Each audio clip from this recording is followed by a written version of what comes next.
It started out as a very vague project. I didn't know what I wanted.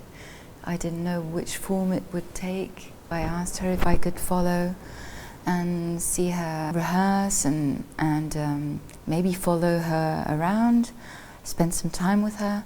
That was what I wanted, just to be close to her. Then, once I got to Japan, of course I imagined different places where I wanted to film her, and not only during the concert she was about to do. So I set up an interview in a very pretty place close to Tokyo, and once we finished the interview, I could tell that something had gone a bit wrong.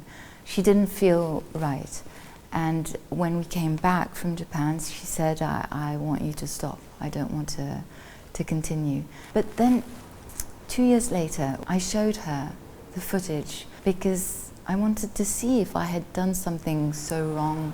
Because when she said, we stop, I of course went to the producer at the time, told him I'm sorry, but the project has to end here. I didn't even dare myself look at the footage because I thought how stupid I was.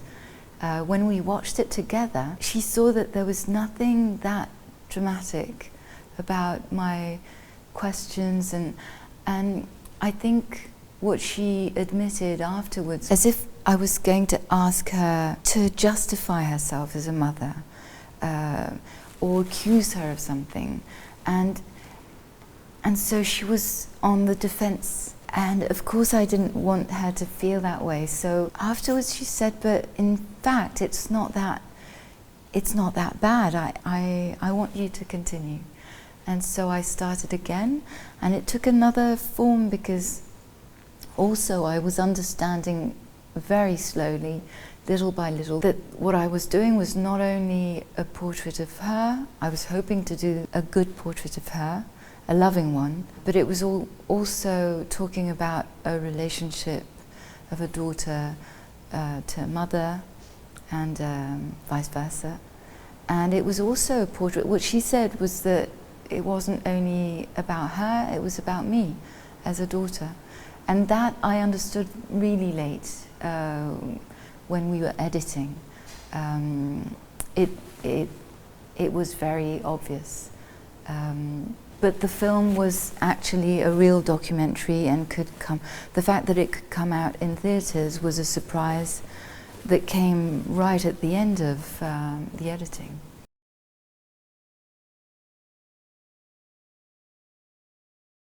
Well, just what we said, a documentary about Jane Birkin, who by the way, is my mother.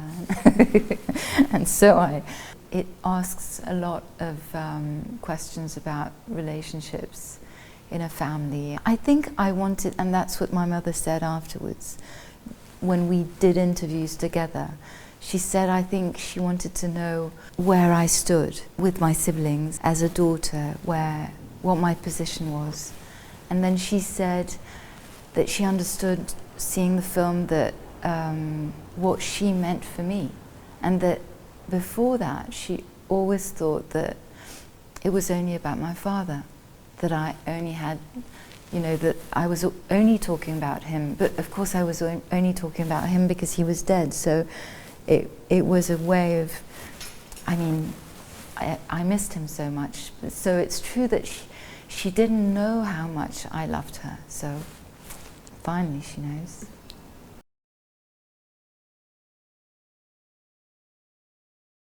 No, I knew she was strong, but she definitely came across as a very strong, funny, but that I knew. It's not a surprise. That she would be okay with showing herself in her kitchen with no makeup on, as a grandmother. Yeah, that was new. No, I knew everything. I knew how emotional she was. I knew how incredible she was on stage, how moving she was. The other thing that was not surprising, but that was very like a turning point during the shoot, was that I was I was quite strong at the beginning in Japan and maybe in New York also, trying to mend things. Even we didn't have a hard time together during those 2 years, but it was just a little awkward with this project.